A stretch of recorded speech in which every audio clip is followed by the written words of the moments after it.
नमस्कार बंधुरा welcome to Aparna's kitchen. आज आमी आपनादेर जोन्नो निये चले एसेछि चारा पोना माछेर पातला झोलेर रेसिपि, जेटा प्रचंड गरमे आमादेर शरीर स्वास्थ्य भालो राखतेও साहाज्य करबे। तो चलुन आर देरी ना करे रेसिपिटा देखे नेওয়া যাক।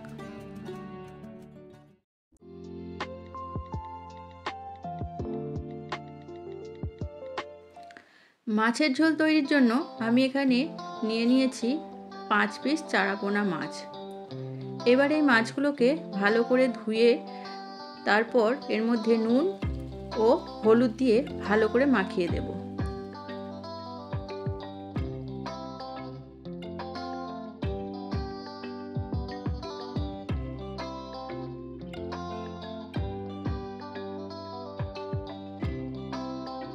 তারপর মাছের ঝোলের জন্য আমরা এখানে কিছু সবজি নিয়ে নিচ্ছি, যার মধ্যে রয়েছে একটা বড় সাইজের আলু, একটি মাঝারি সাইজের ঝিঙে, 50 গ্রাম বরবটি, একটি মাঝারি সাইজের পেঁপে আর বাটা মশলা, যার মধ্যে রয়েছে আদা, একটা কাঁচা লঙ্কা, ধনে ও জিরে।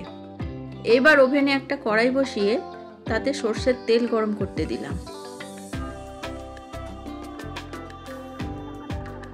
দেখছো বন্ধুরা, তেল গরম হয়ে গেছে। এবার এর মধ্যে নুন হলুদ মাখিয়ে রাখা মাছের পিসগুলো দিয়ে দেব। কিছুক্ষণ পর মাছগুলোকে উল্টে দেব, যাতে অপর পিঠটা ভালো করে ভাজা হয়ে যায়।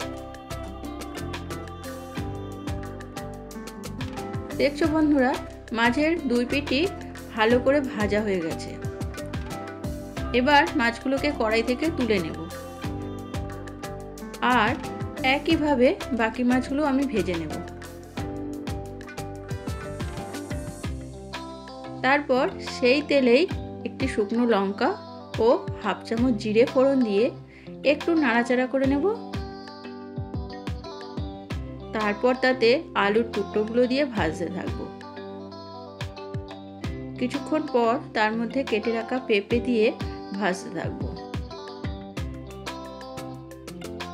তারপর এর মধ্যে কেটে রাখা ঝিঙে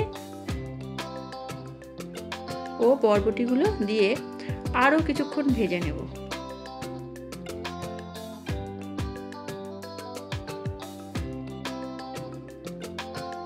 তারপর বেটে রাখা মশলাটা দিয়ে দিলাম আর মশলার বাটিটা ধুয়ে সামান্য জলও দিয়ে দিলাম এবং পুরো জিনিসটা ভালো করে মিশিয়ে দেব।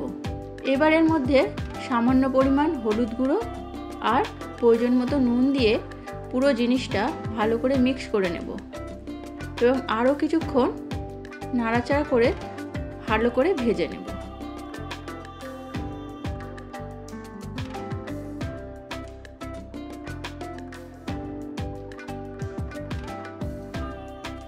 তারপর এর মধ্যে পরিমাণ মতো জল দিয়ে দিলাম এবং পুরো জিনিসটা ভালো করে মিশিয়ে দিলাম।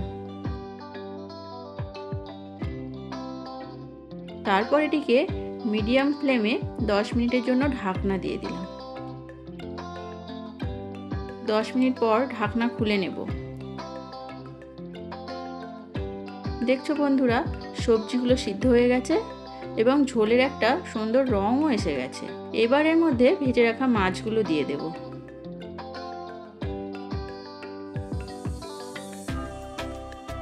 তারপর খুন্তির সাহায্যে মাছগুলোকে একটু ঝোলের মধ্যে ডুবিয়ে দেব, ঠিক এই রকম ভাবে।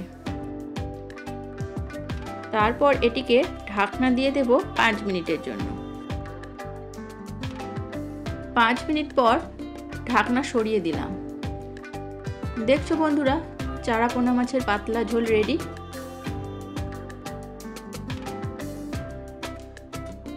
তো বন্ধুরা, এই প্রচণ্ড গরমের সময় এই রেসিপিটা অবশ্যই বাড়িতে বানাবেন। আর সাথে ভিডিওটি যদি ভালো লেগে থাকে তাহলে একটি লাইকও করে দেবেন। আর চ্যানেলে নতুন হলে অবশ্যই সাবস্ক্রাইব করে বেল আইকনটি প্রেস করে দেবেন। ধন্যবাদ।